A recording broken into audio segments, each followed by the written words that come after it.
Hi, it's me again. I'm at the mall today.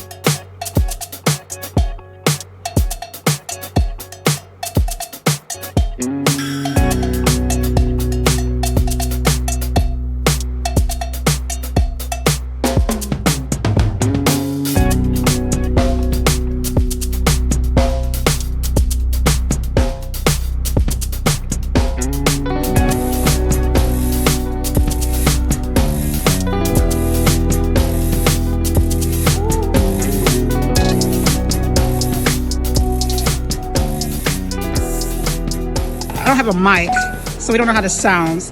But I had the best, like most pleasant, random shopping experience, and I thought I should share it with y'all. Look what I bought. Isn't this cute? Isn't this cool? Look at these lovely ladies. They helped me out. Ladies, tell us a little bit about your store and what you have to offer. Okay, so this is Madura Sandton City. Yeah. We're selling cell phone covers, iPhone phone covers, cell phone bags, handbags, straps, AirPods, Mondero pouches. And you can accessorize them too. Yes, this is exactly. I got a little coin purse added to mine.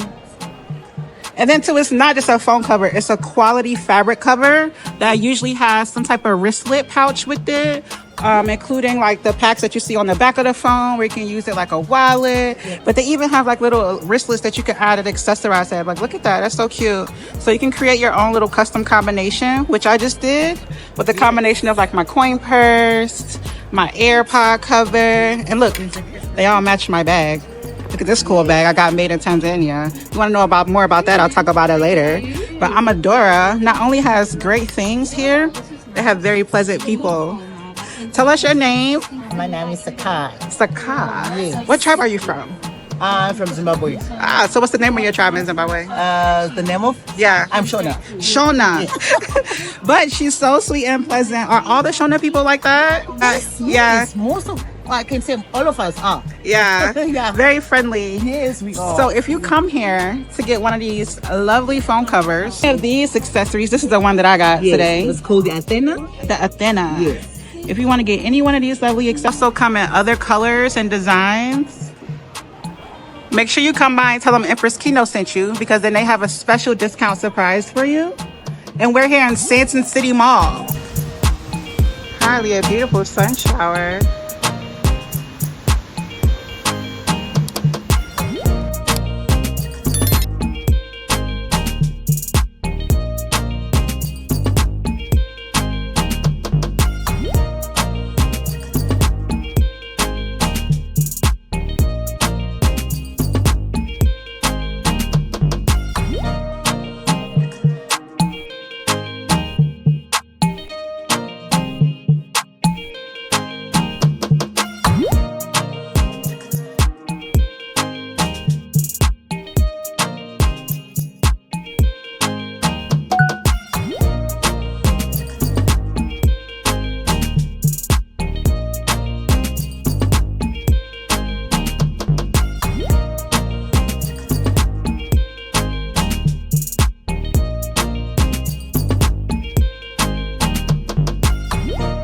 One of the cool things you get when you stay in an Airbnb versus when you stay in a hotel is the local touch. You know, a lot more of like, this is a family's home, or this is someone who's from this area, or someone curated this space for your travel. So it's cool seeing like books. Y'all know I love books. You know, I'm gonna sit there and read some of them, especially the ones that look local to South Africa. It's a very nice room.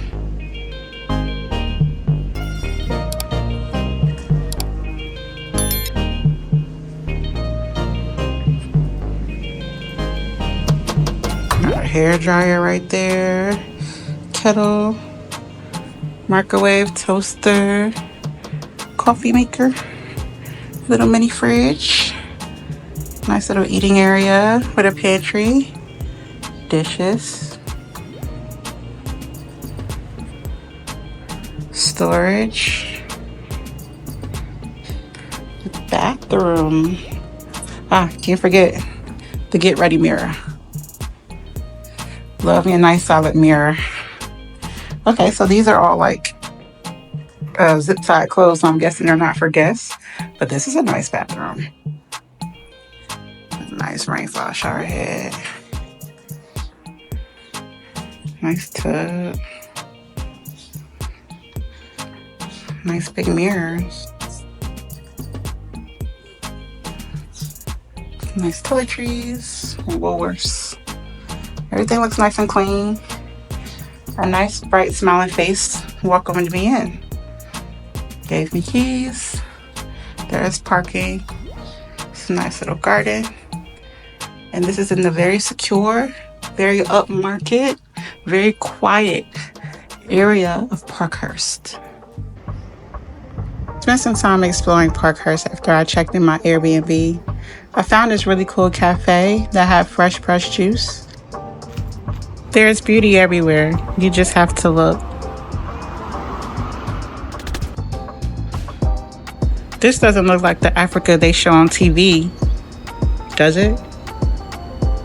I enjoyed a nice breakfast here, but you tell me,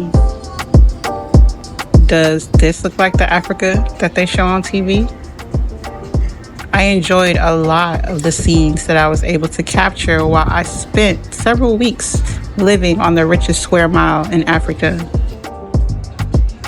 If you leave it to mainstream media, everyone's a savage here in Africa. They're starving here in Africa. I don't know. I feel like I eat pretty good here in Africa. This was a French toast breakfast that I had with some blueberries, some fresh juice. I love fresh juice. I always have juice. I drink too much juice, really. I love avocados. Look at the view.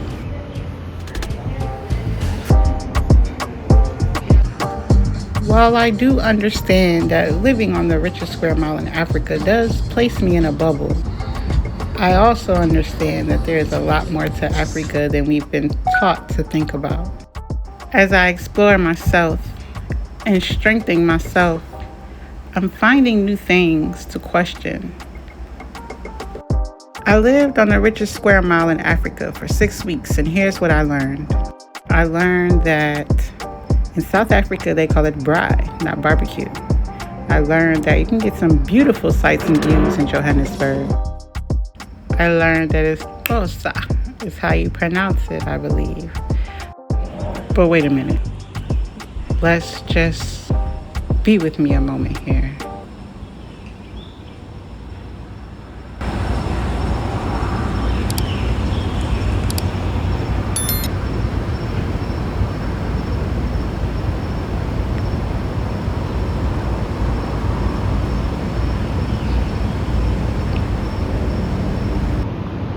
One of the things that TV never shows you is the calm, the peace that comes with being in Africa, the relaxation, the comfort that comes from being within Africa. But I digress. Another thing I learned while spending some time in South Africa was that you can create meditation anywhere. Everywhere. There are several other things that I learned about life and many other things while spending some time in South Africa. Culture is really something, and the way it shines through food is really something else. I wanted to visit the library at Mandela Square, so I made my way back there. But before I went inside, I made sure to take in some of the most meaningful quotes that Madiba left for us. Blaming things on the past does not make them better. Nelson Mandela. Our hopes will become a reality. And then I went and checked out the Sandton City Library. I bet you didn't expect it to look like this inside. Yeah, a library in South Africa. I had a ball in there. I spent a couple hours slowly making my way up the cool spiral stair ramp thing that they have going on, checking out all different areas of the books, different desk areas. They had all kind of different things that I was enjoying exploring, including the windows. Like, I couldn't believe how accessible the windows and like the patio and stuff was. So I just really took my time enjoying the ambiance that you find in a library. It's one of my favorite things about a library, the sensory experience. usually quiet, it's usually cool, and there's space for me to just wander and absorb and inquire and acquire.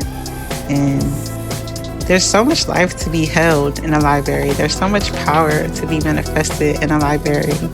And that makes me want to discuss a little bit why I came to South Africa. But instead of doing that, I'll leave you with this in this very moment.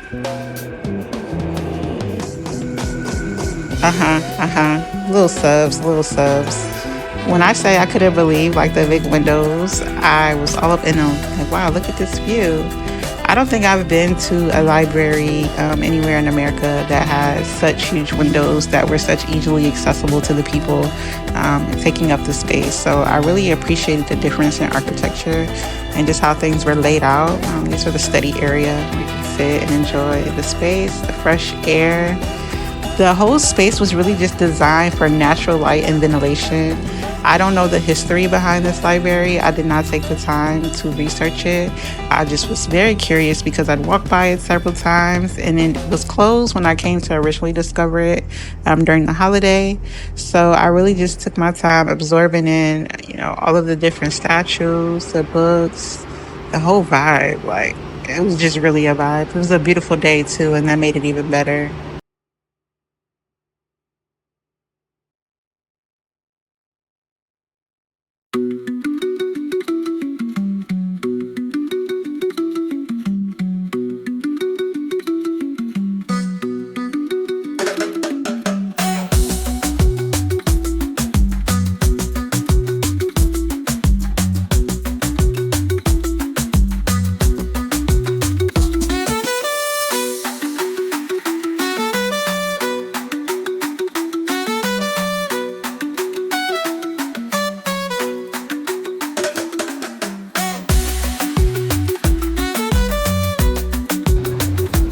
So I ended up stumbling into this cute little patisserie, a luxe patisserie Jasmine's.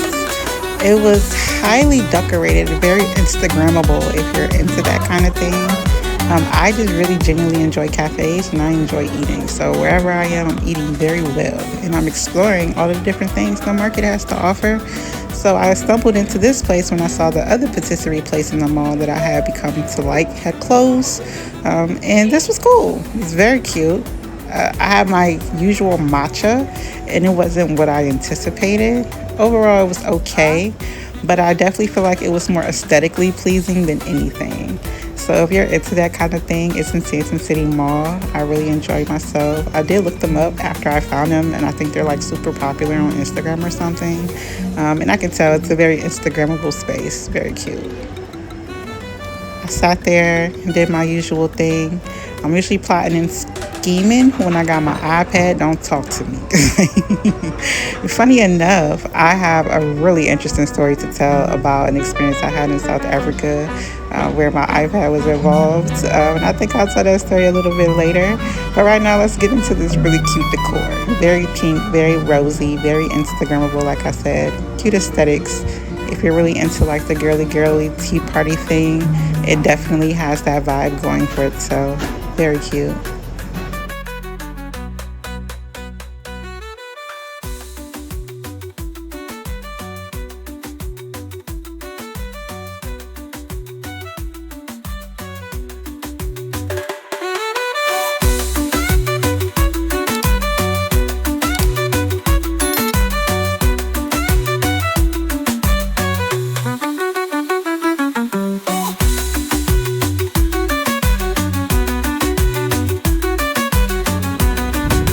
If you've never been to Africa and you didn't know anything beyond what mainstream media tells you, you wouldn't believe that this is where I was.